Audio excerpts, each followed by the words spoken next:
صبح سے دوپہر تک خاندان نبوت کے تمام چشم و چراغ، جملہ اوان و انصار ایک ایک کر کے شہید ہو گئے۔ سب نے دم رخصت دل کی زخمی سطح پر ایک نئے داغ کا اضافہ کیا۔ ہر تڑ پڑی ہائی لاش کی آخری ہچکیوں پر امام عالی مقام میدان میں پہنچے، گود میں اٹھایا، خیمے تک لائے، زانوں پہ سر رکھا اور جانثار نے دم توڑ دیا۔ نظر کے سامنے جن لاشوں کا انبار ہے، ان میں جگر کے ٹکڑے بھی ہیں اور آنکھ کے تارے بھی، بھائی اور بہن کے لاڈلے بھی اور باپ کی نشانیاں بھی۔ ان بے گور و کفن جنازوں پر کون ماتم کرے، کون آنسو بہائے اور کون جلتی ہوئی آنکھوں پر تسکین کا مرہم رکھے۔ تنہا ایک حسین اور دونوں جہاں کی امیدوں کا ہجوم، ایک عجب درد انگیز بے بسی کا عالم ہے۔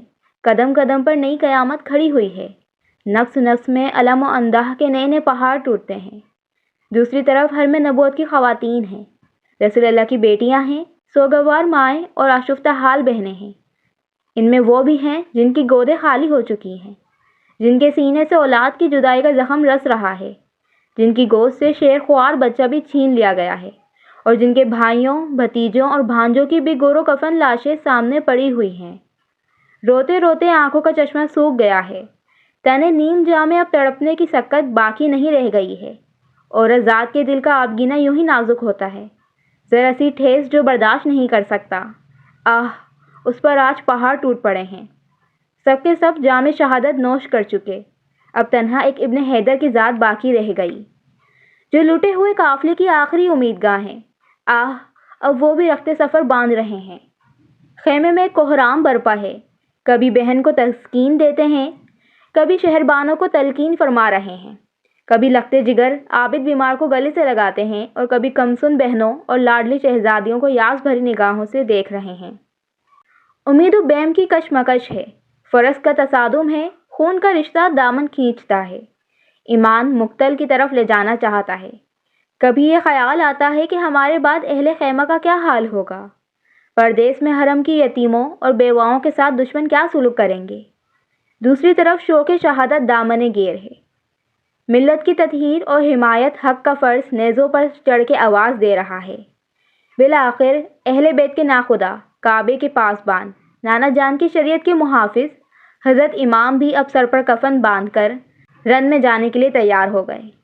اہل حرم کو تڑپتا بلکتا اور سسکتا چھوڑ کر حضرت امام خیمے سے باہر نکلے اور لشکر اعداء کے سامنے کھڑے ہو گئے۔ ساری داستان میں یہی وہ مقام ہے جہاں انسان کا کلیجہ شک ہو جاتا ہے، بلکہ پتھروں کا جگر بھی پانی ہو کر بہنے لگتا ہے۔ 3 دن کا ایک بھوکا پیاسا مسافر تن تنہا 22,000 تلواروں کے نرغے میں ہے۔ دشمنوں کی خون ریز یلغار چاروں طرف سے بڑھتی چلی آ رہی ہے۔ دروازے پہ اہل بیت کی مستورات اشک بار آنکھوں سے یہ منظر دیکھ رہی ہیں۔ لمحہ لمحہ پردرد غم کے آتھا ساگر میں دل ڈوبتا جا رہا ہے، کبھی منہ سے چیخ نکلتی ہے، کبھی آنکھیں جھپک جاتی ہیں۔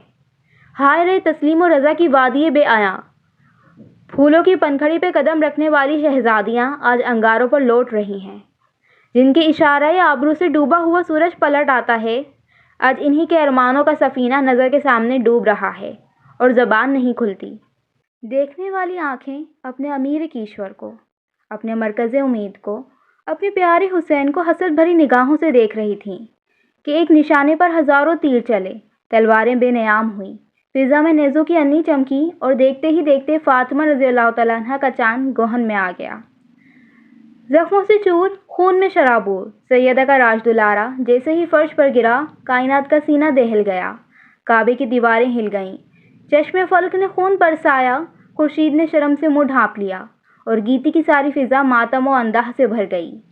ادھر ارواح طیبات اور ملائکہ رحمت کے جلوے میں جب شہدائے اعظم کی مقدس روح عالم بالا میں پہنچی تو ہر طرف ابن حیدر کی امات و یکتائی کا غلغلہ بلند ہو رہا تھا۔ ادھر خیمے میں ہر طرف آگ لگی ہوئی تھی، صبر و شکیب کا خرمن جل رہا تھا، یتیموں، بیواؤں اور سوگواروں کی آہوں فغاں سے دھرتی کا کلیجہ پھٹ گیا، امیدوں کی دنیا لٹ گئی۔ آہ، بیچ مندھار میں کشتی کا ناخدا بھی چل بسا۔ اب بنو ہاشم کے یتیم کہاں جائیں، کس کا منہ تکیں؟ کاشان نبوت کی وہ شہزادیاں جن کی عفت سرا میں روح الامین بھی بغیر اجازت کے داخل نہ ہوں، نسیم صبا بھی جن آنچلوں کے قریب پہنچ کر ادب کے سانچے میں ڈھل جائے۔ آج کربلا کے میدان میں کون ان کا محرم ہے جس سے اپنے دکھ درد کی بات کہیں؟ ذرا اپنے دل پر ہاتھ رکھ کر سوچئے کہ ہمارے یہاں ایک میت ہو جاتی ہے تو گھر والوں کا کیا حال ہوتا ہے۔ غم گساروں کی بھیڑ اور چارہ گروں کی تلقین صبر کے باوجود آنسو نہیں تھمتے، اضطراب کی آگ نہیں بجھتی اور نالہ و فریاد کا شور کم نہیں ہوتا۔ پھر کربلا کے میدان میں حرم کی ان سوگوار عورتوں پر کیا گزری ہوگی جن کے سامنے بیٹوں، شوہروں اور عزیزوں کی لاشوں کا انبار لگا ہوا تھا، جو غم گساروں اور شریک حال ہمدردوں کے جھرمٹ میں نہیں، خونخوار دشمنوں اور سفاک درندوں کے نرغے میں تھیں۔ امام عالی مقام کا سر قلم کرنے کے بعد کوفیوں نے بدن کے پیراہن اتار لیے، جس میں اطہر پر نیزے کے 32 زخم اور تلوار کے 34 گھاؤ تھے۔ ابن سعد کے حکم پر یزیدی فوج کے 10 نابکاروں نے سیدہ کے لخت جگر کی نیش کو گھوڑوں کی ٹاپوں سے رون ڈالا۔ حضرت زینب اور شہر بانو خیمے سے یہ لرزہ خیز منظر دیکھ کر بلبلا اٹھیں اور چیخ مار کر زمین پہ گر پڑیں۔ اس کے بعد سمر اور ابن سعد دندناتے ہوئے خیمے کی طرف بڑھے۔ بدبخت شمر نے اندر گھس کر پردگیان حرم کی چادریں چھین لیں، سامان لوٹ لیا۔ حضرت زینب بنت علی نے غیرت و اضطراب کی آگ میں سلگتے ہوئے کہا، شمر تیری آنکھیں پھوٹ جائیں، تو رسول اللہ صلی اللہ علیہ وسلم کی بیٹیوں کو بے پردہ کرنا چاہتا ہے۔ ہمارے چہروں کے محافظ شہید ہو گئے، اب دنیا میں ہمارا کوئی نہیں ہے۔ یہ مانا کہ ہماری بے بسی نے تجھے دلیر بنا دیا ہے، لیکن کلمہ پڑھانے کا احسان بھی تو بھول گیا ہے۔ سنگ دل ظالم ناموس محمد صلی اللہ علیہ وسلم کی بے حرمتی کر کے کہر خداوندی کو حرکت میں نہ لا۔ تجھے اتنا لحاظ بھی نہیں ہے کہ ہم اسی رسول صلی اللہ علیہ وسلم کے نواسیاں ہیں جس نے حاتم طائی کی قیدی لڑکی کو اپنی چادر اڑائی تھی۔ حضرت زینب کی گرجتی ہوئی آواز سن کر عابد بیمار لڑکھڑاتے ہوئے اپنے بستر سے اٹھ کھڑے ہوئے اور شمر پر تلوار اٹھانا چاہتے تھے کہ ضعف و نکاحت سے زمین پر گر پڑے۔ شمر نے یہ معلوم کرنے کے بعد کہ یہ امام حسین رضی اللہ عنہ کی آخری نشانی ہے، اپنے سپاہیوں کو حکم دیا کہ اسے بھی قتل کر ڈالو تاکہ حسین رضی اللہ تعالیٰ عنہ کا نام و نشان دنیا سے بالکل مٹ جائے۔ لیکن ابن سعد نے اس رائے سے اتفاق نہ کیا اور معاملہ یزید کے حکم پر منحصر رکھا۔ شام ہو چکی تھی، یزیدی فوج کے سردار جشن فتح میں مشغول ہو گئے۔ ایک پہر رات گئے تک سرور و نشاط کی مجلس گرم رہی۔ ادھر خیمے والوں کی یہ شام غریباں قیامت سے کم نہیں تھی۔ حرم کے پاسبانوں کے گھر میں چراغ بھی نہیں جل سکا تھا، ساری فضا سوگ میں ڈوب گئی تھی۔ مقتل میں امام کا کچلا ہوا لاشا بے گرو کفن پڑا تھا۔ خیمے کے قریب گلشن زہرا کے پامال پھولوں پر دردناک حسرت برس رہی تھی۔ رات کی بھیانک اور وحشت خیز تاریکی میں اہل خیمہ چونک پڑتے تھے۔ زندگی کی یہ پہلی سوگوار اور اداس رات حضرت زینب اور شہر بانو سے کاٹے نہیں کٹ رہی تھی۔ رات بھر خیمے سے سسکیوں کی آواز آتی رہی، آہوں کا دھواں اٹھتا رہا اور روحوں کے قافلے اترتے رہے۔ آج پہلی رات تھی کہ خدا کا گھر بسانے کے لیے اہل حرم نے سب کچھ لٹا دیا تھا۔ پردیس، چٹیل میدان، مقتل کی زمین، خاک و خون میں لپٹے ہوئے چہرے، میت کا گھر، بالیں کے قریبی بیمار کی کراہنے کی آواز، بھوک و پیاس کی ناتوانی، خوخار درندوں کا نرغہ، مستقبل کا اندیشہ، ہجر و فراق کی آگ، کلیجہ شک کر دینے والے سارے اسباب مقتل کی پہلی رات میں جمع ہو گئے تھے۔ بڑی مشکل سے صبح ہوئی، اجالا پھیلا اور دن چڑھنے پر ابن سعد اپنے چند سپاہیوں کے ساتھ اونٹنی لے کر آیا۔ اس کی ننگی پیٹھ پر حضرت زینب، حضرت شہر بانو، حضرت زین العابدین سوار کروائے گئے۔ پھولوں کی طرح نرم و نازک ہاتھوں کو رسیوں سے جکڑ دیا گیا۔ عابد بیمار اپنی والدہ اور پھوپھی کے ساتھ اس طرح باندھ دیے گئے کہ جنبش بھی نہیں کر سکتے تھے۔ دوسرے اونٹوں پر باقی خواتین اور بچیاں اسی طرح رسیوں میں بندھی ہوئی سوار کرائی گئیں۔ اہل بیت کا یہ لٹا پٹا قافلہ جس وقت کربلا کے میدان سے رخصت ہوا، اس وقت کا قیامت خیز منظر ضبط تحریر سے باہر ہے۔ واقعہ کربلا کے ایک عینی شاہد کا بیان ہے کہ خون جگر گوشہ بطول کا سر مبارک نیزے پر لٹکائے ہوئے اسیران حرم کے اونٹ کے آگے آگے تھا۔ پیچھے 72 شہداء کے کٹے ہوئے سر دوسرے اشقیاء لیے ہوئے تھے۔ خاندان رسالت کا یہ تاراج قافلہ جب مقتل کے قریب سے گزرا تو حضرت امام کی بے گور و کفن نش اور دیگر شہدائے حرم کے جنازوں پر نظر پڑتے ہی خواتین اہل بیت بے تاب ہو گئیں۔ دل کی چوٹ ضبط نہ ہو سکی۔ آہ و فریاد کی صدا سے کربلا کی زمین ہل گئی۔ عابد بیمار شدت اضطراب سے غش پہ غش کھا رہے تھے اور حضرت شہر بانو انہیں کسی طرح سنبھالا دے رہی تھی۔ قیامت کے یہ اداس منظر دیکھ کر پتھروں کی آنکھیں ڈبڈبا آئیں۔ فاطمہ رضی اللہ تعالیٰ عنہ کی لاڈلی بیٹی حضرت زینب کا حال سب سے زیادہ رقت انگیز تھا۔ صدمہ جاں کی بے خودی میں انہوں نے مدینے کی طرف رخ کر لیا اور دل ہلا دینے والی آواز میں اپنے نانے جان کو مخاطب کیا، یا محمد صلی اللہ علیہ وسلم، آپ پر آسمان کے فرشتوں کا سلام ہو۔ یہ دیکھیے آپ کا لاڈلا حسین ریگستان میں پڑا ہے، خاک و خون میں آلودہ ہے، تمام بدن ٹکڑے ٹکڑے ہیں، نیش کو گورو کفن بھی میسر نہیں ہے۔ نانا جان آپ کی تمام اولاد قتل کر دی گئی ہے، ہوا ان پر خاک اڑا رہی ہے۔ آپ کی بیٹیاں قید میں ہاتھ بندھے ہوئے ہیں، مشقیں کسی ہوئی ہیں، پردیس میں ان کا یار و شناسا نہیں۔ نانا جان اپنے یتیموں کی فریاد کو پہچانیے۔ ابن جریر کا بیان ہے کہ دوست دشمن کوئی ایسا نہ تھا جو حضرت زینب کے اس بیان پر آبدیدہ نہ ہو گیا ہو۔ اسیران حرم کا قافلہ اشکبار آنکھوں اور جگر گداز سسکیوں کے ساتھ کربلا سے رخصت ہو کر کوفے کی طرف روانہ ہو گیا۔ شام ہو چکی تھی۔ ایک پہاڑ کے دامن میں یزیدی فوج کے سرداروں نے پڑاؤ کیا۔ اسیران اہل بیت اپنی اپنی سواریوں سے نیچے اتار لیے گئے۔ چاندنی رات تھی۔ رسیوں میں جکڑے ہوئے حرم کے قیدی رات بھر سسکتے رہے۔ پیشانییں مچلتے ہوئے سجدوں کے لیے بھی ظالموں نے رسیوں کی بندھن ڈھیلی نہیں کی۔ پچھلے پہر حضرت زینب مناجات میں مشغول تھیں کہ ابن سعد قریب آیا اور اس نے طنز کرتے ہوئے دریافت کیا، قیدیوں کا کیا حال ہے؟ کئی بار پوچھنے کے بعد حضرت زینب نے منہ ڈھانپ کر جواب دیا، خدا کا شکر ہے، نبی کا چمن تاراج ہو گیا، ان کی اولاد قید کر لی گئی، رسیوں سے تمام جسم نیلے پڑ گئے ہیں، ایک بیمار جو نیند جان ہو چکا ہے، اس پر بھی تجھ کو ترس نہیں آتا، اور نہیں تو ہماری بے کسی کا تماشا دکھانے اب تو ہمیں ابن زیاد اور یزید کی قربان گاہ میں لے جا رہا ہے۔ اتنا کہتے کہتے وہ پھوٹ پھوٹ کر رونے لگیں۔ حضرت زین العابدین نے پھوپھی کو تسلی دیتے ہوئے کہا، خون کے قاتلوں سے جور و ستم کا شکوہ ہی کیا ہے پھوپھی جان، بس ایک آرزو ہے کہ بابا جان کا سر میری گود میں کوئی لا کر ڈال دے اور میں اسے اپنے سینے سے لگا لوں۔ ابن سعد نے کہا، گود میں نہیں، میں تیرے قدموں کی ٹھوکر پہ ڈال سکتا ہوں، اگر تو راضی ہو تو اقرار کر لے۔ ظالم نے پھر زخموں پہ نمک چھڑکا، پھر حرم کے قیدی تلملا اٹھے۔ اضطراب میں بھجی ہوئی ایک آواز کان میں آئی، بخت نوجوان سلطنت کے سردار سے گستاخی کرتا ہے، کیا تجھے خبر نہیں کہ کٹا ہوا سر اب بھی دو جہاں کا مالک ہے؟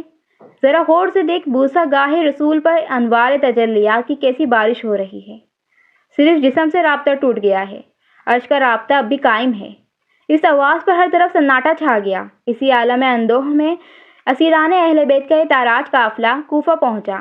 مارے شرم و ہیبت کے ابن سعد نے شہر کے باہر جنگل میں قیام کیا۔ رات کے سناٹے میں حضرت زینب مناجات و دعا میں مشغول تھیں کہ ایک ہلکی آواز کان میں آئی، بیوی میں حاضر ہو سکتی ہوں؟ نگاہ اٹھا کر دیکھا تو ایک بڑھیا سر پر چادر ڈالے، منہ چھپائے سامنے کھڑی ہے۔ اجازت ملتے ہی قدموں پر گر پڑی اور دس بستہ عرض کیا، میں غریب و محتاج عورت ہوں، بھوکے پیاسے آل رسول کے لیے تھوڑا سا کھانا اور پانی لے کر حاضر ہوئی ہوں۔ بیوی میں غیر نہیں ہوں، ایک مدت تک شہزادی رسول سیدہ فاطمہ رضی اللہ تعالی عنہ کی کنیزی کا شرف حاصل رہا ہے۔ یہ اس زمانے کی بات ہے جبکہ سیدہ کی گود میں ایک ننھی منی بچی تھی جس کا نام زینب تھا۔ حضرت زینب نے ابلتے ہوئے جذبات پر قابو پا کر جواب دیا، تو نے اس جنگل اور پردیس میں ہم مظلوموں کے مہمان نوازی کی، ہماری دعائیں تیرے ساتھ ہیں، خدا تجھے دارین میں خوشی عطا فرمائے۔ بڑھیا کو جب معلوم ہوا کہ یہی حضرت زینب ہیں تو چیخ مار کر گلے سے لپٹ گئی اور اپنی جان بنت رسول کے قدموں پر نثار کر دی۔ عشق و اخلاص کی تاریخ میں ایک نئے شہید کا اضافہ ہوا۔ دوسرے دن ظہر کے وقت اہل بیت کا لٹا ہوا کارواں کوفے کی آبادی میں داخل ہوا۔ بازار میں دونوں طرف سنگ دل تماشائیوں کے ٹھٹ لگے ہوئے تھے۔ خاندان نبوت کی بیویاں شرم و غیرت سے گڑی جا رہی تھیں، سجدے میں سر جھکا لیا تھا کہ معصوم چہروں پر غیر محرم کی نظر نہ پڑ جائے۔ وفور غم سے آنکھیں اشکبار تھیں، دل رو رہے تھے۔ اس احساس سے زخموں کی ٹیس اور بڑھ گئی تھی کہ کربلا کے میدان میں قیامت ٹوٹنا تھی ٹوٹ گئی۔ اب محمد عربی صلی اللہ علیہ وسلم کی ناموس کو گلی گلی پھیلایا جا رہا ہے۔ کلمہ پڑھنے والی امت کی غیرت دفن ہو گئی تھی۔ خوشی کے جشن میں سارا کوفہ ننگا ناچ رہا تھا۔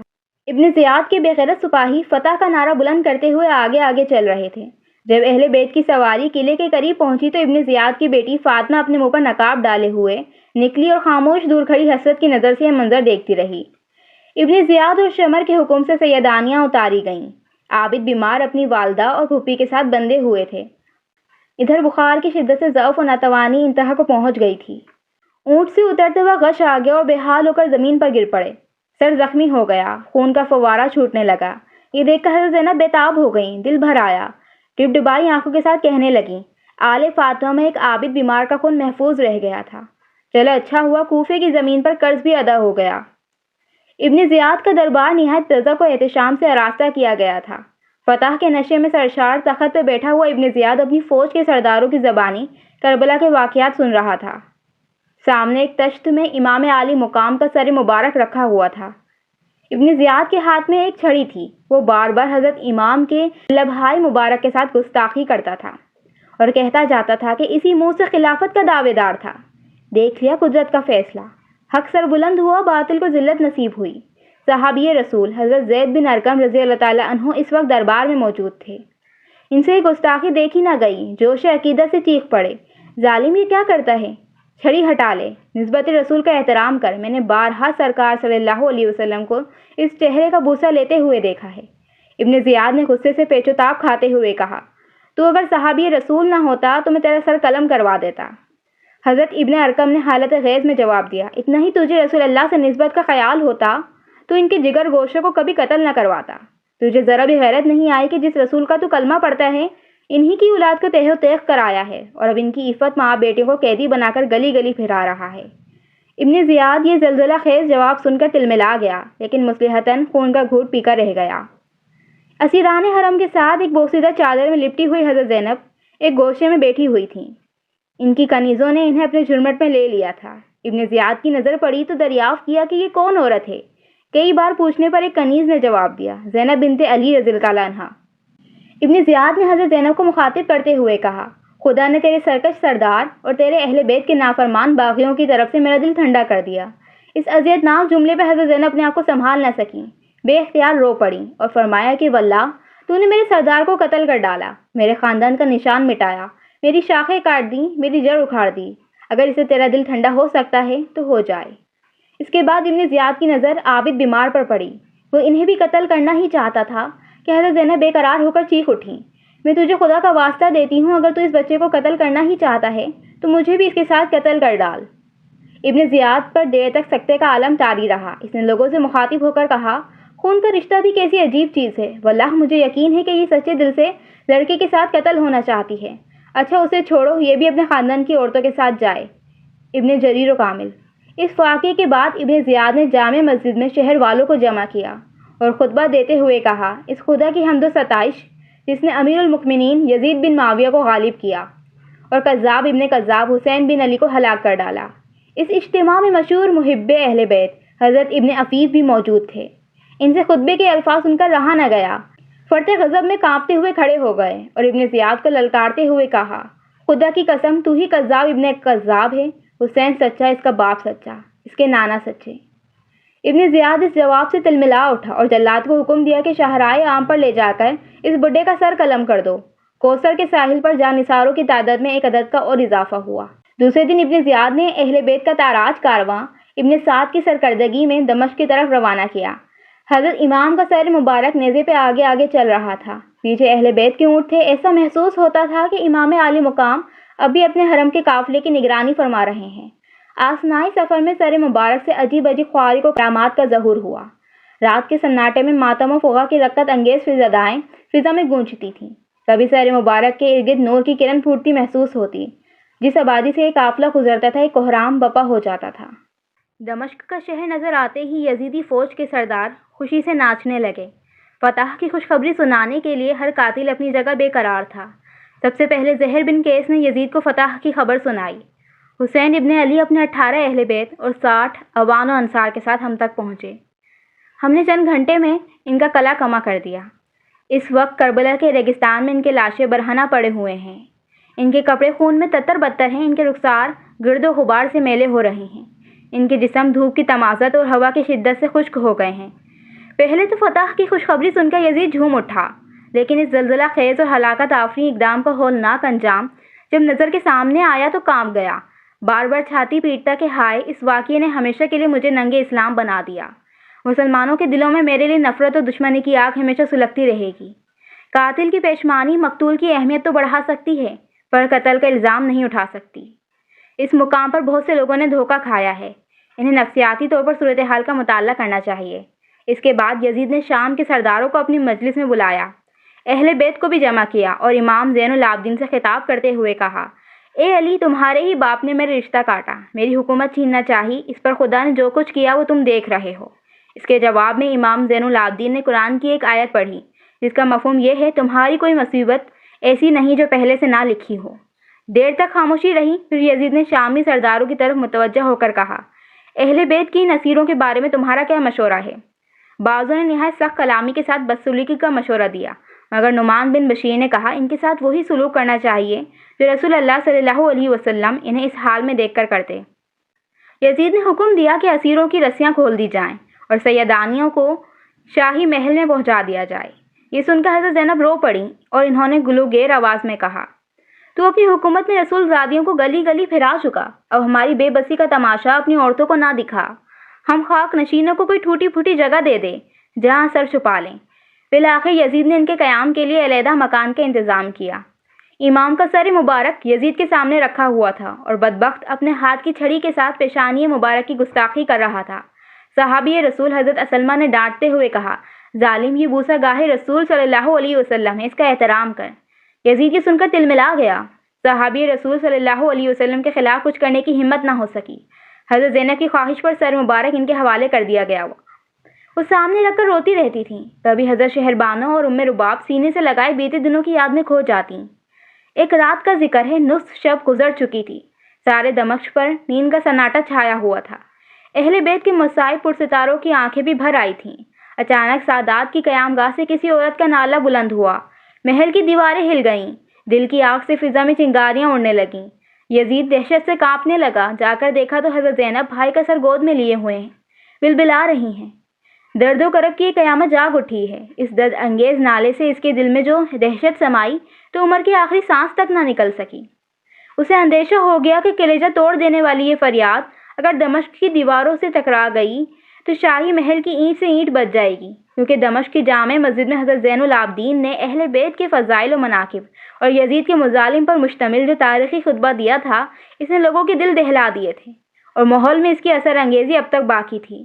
اگر تقریر کا سلسلہ کچھ دیر اور جاری رہتا اور یزید نے گھبرا کر اذان نہ دلوا دی ہوتی تو اسی دن یزید کے شاہی اقتدار کی اینٹ سے اینٹ بچ جاتی اور اس کے خلاف عام بغاوت پھیل جاتی۔ اس لیے دوسرے ہی دن نعمان ابن بشیر کی سرکردگی میں 30 سواروں کے اہل بیت کا تاراج کارواں اس نے مدینے کی طرف روانہ کر دیا۔ ہزاروں کوششیں کی کہ کربلا کی یہ دہکتی ہوئی چنگاری کسی طرح ٹھنڈی ہو جائے، لیکن جو آگ بحر و بر میں لگ چکی تھی اس کا سر دھونا ممکن نہ تھا۔ صبح کی نماز کے بعد اہل بیت کا دل گداز قافلہ مدینے کے لیے روانہ ہو گیا۔ حضرت نعمان ابن بشیر بہت رقیق القلب، پاک باز اور محب اہل بیت تھے۔ دمشق کی آبادی سے جو ہی قافلہ باہر نکلا، حضرت نعمان امام زین العابدین کی خدمت میں حاضر ہوئے اور دست بستہ عرض کیا، یہ نیاز بند حکم کا غلام ہے، جہاں جی چاہے تشریف لے جائیے، میری تکلیف کا خیال نہ کیجیے گا، جہاں حکم دیجیے گا پڑاؤ کروں گا، جہاں فرمائیے گا کوش کر جاؤں گا۔ کچھ لوگوں کا کہنا ہے کہ حضرت زین العابدین وہیں سے کربلا واپس ہوئے اور شہدائے اہل بیت کو دفن کیا، اور کچھ لوگ کہتے ہیں کہ کربلا کے آس پاس کی آبادیوں کو جب خبر ہوئی تو وہ ماتم کو نہ آئے اور شہیدوں کی تجہیز و تکفین کا فرض انجام دیا۔ آخر الذکر روایت زیادہ قابل اعتماد ہے۔ حضرت امام عرش مقام کا سر مبارک اب نیزے پر نہیں تھا، حضرت زینب اور شہربانو اور عابد بیمار کی گود میں تھا۔ پہاڑوں، صحراؤں اور ریگستانوں کا عبور کرتا ہوا قافلہ مدینے کی طرف بڑھتا رہا، منزلیں بدلتی رہیں اور سینے کے جذبات مچلتے رہے۔ یہاں کئی دنوں کے بعد اب حجاز کی سرحد شروع ہو گئی تھی۔ اچانک سویا ہوا در جاگ اٹھا، رحمت و نور کی شہزادیاں اپنے چمن کا موسم بہار یاد کر کے مچل گئیں۔ کربلا جاتے ہوئے انہی رستوں سے بھی گزرے تھے۔ کیشوری امامت کی یہ رانیاں اس وقت اپنے تاجداروں اور ناز برداروں کے ذل عاطفت میں تھیں۔ زندگی شام و سحر کی مسکراہٹوں سے معمور تھیں۔ کلیوں سے لے کر غنچوں تک سارا چمن ہرا بھرا تھا۔ ذرا چہرہ اداس ہوا، چاروں گھروں کا ہجوم لگ گیا، پلکوں پہ ننھا سا قطرہ چمکا اور پیار کے ساگر میں طوفان امڑنے لگا۔ سوتے میں ذرا سا چونک گئے اور آنکھوں کی نیند اڑ گئی۔ اب اسی راہ سے لوٹ رہے ہیں تو قدموں کے نیچے کانٹوں کی برچھیاں کھڑی ہیں۔ تڑک تڑک کر قیامت بھی سر پہ اٹھا لیں تو کوئی تسکین دینے والا نہیں۔ خیمہ اجڑا پڑا ہے، قافلہ ویران ہو چکا ہے۔ شہزادیوں اور رانیوں کی جگہ آشفتہ حال یتیموں اور بیواؤں کی ایک جماعت ہے، جس کے سر پر اب صرف آسمان کا سایہ رہ گیا ہے۔ لبوں کی جنبش اور آبرو کے اشاروں سے اسیروں کی زنجیر توڑنے والے آج خود اسیر کرب و بلا ہیں۔ مدینے کی مسافت گھٹتے گھٹتے اب چند منزل رہ گئی ہے۔ ابھی سے پہاڑوں کا جگر کانپ رہا ہے، زمین کی چھاتی دہل رہی ہے، قیامت کو پسینہ آ رہا ہے کہ کربلا کے فریادی مالک کونین کے پاس جا رہے ہیں۔ قافلے میں حسین نہیں ہے، ان کا کٹا ہوا سر چل رہا ہے۔ استغاثے کے ثبوت کے لیے کہیں سے گواہان نہیں ہیں۔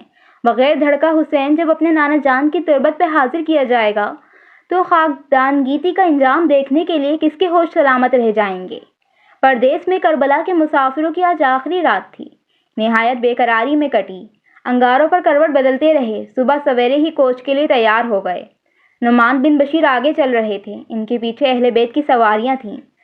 سب سے آخر میں 30 محافظ سپاہیوں کا مسلح دستہ تھا۔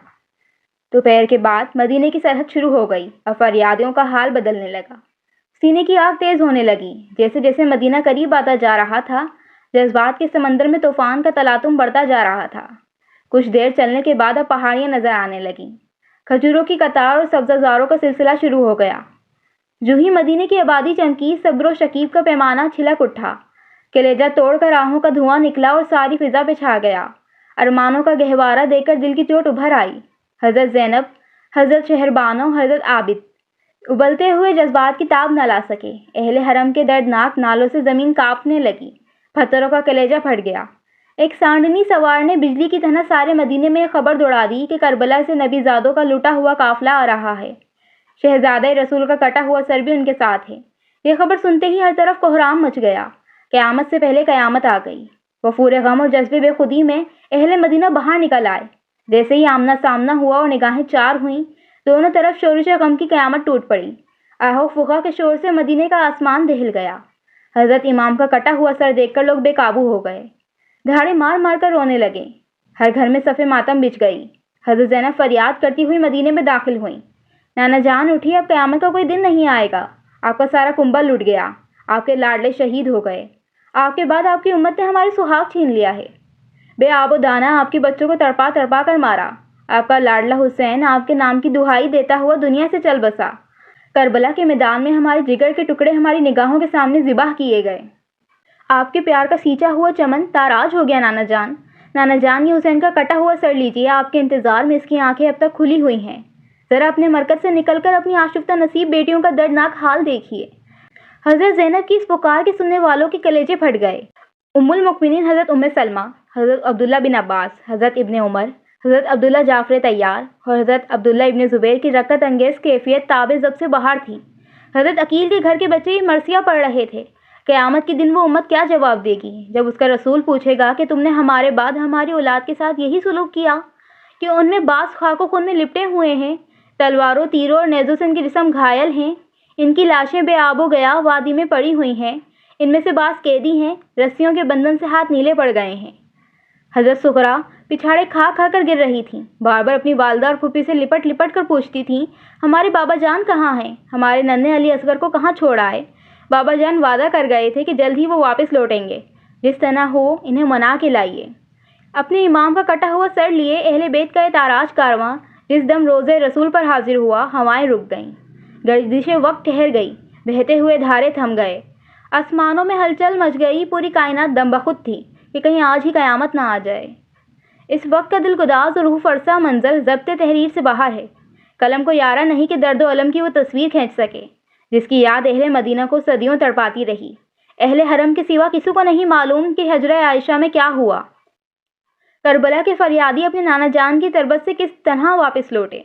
پروردہ ناز کا سر مرکز انور کے باہر تھا۔ رحمت کی جلوہ گاہ خاص میں جب جنت کے پھول ہی ٹھہرے تو نرگس کی چشم محرم سے اہل چمن کا کیا پردہ تھا۔ برزخ کی دیوار تو غیروں پر حائل ہوتی ہے، اپنے ہی گود کے پروردوں سے کیا حجاب۔ حضرت زینب، حضرت شہربانو، حضرت ام رباب، عابد بیمار اور ام کلثوم و سکینہ سب کے سب محرم اسرار ہی تھے۔ اندرون خانہ کا واقعہ پیش آیا، کون جانے اشکبار آنکھوں پر رحمت کی آستین کس طرح رکھی گئی۔ کربلا کے پس منظر میں مشیت الہی کا سربستہ راز کن لفظوں میں سمجھایا گیا اور اسے دیوار کھڑے رہنے والوں کو عالم غیب کی ان سرگزشتوں کا حال کیا معلوم۔ مرکز رسول سے سیدہ کی خوابگاہ بھی 2 ہی قدم کے فاصلے پر تھی۔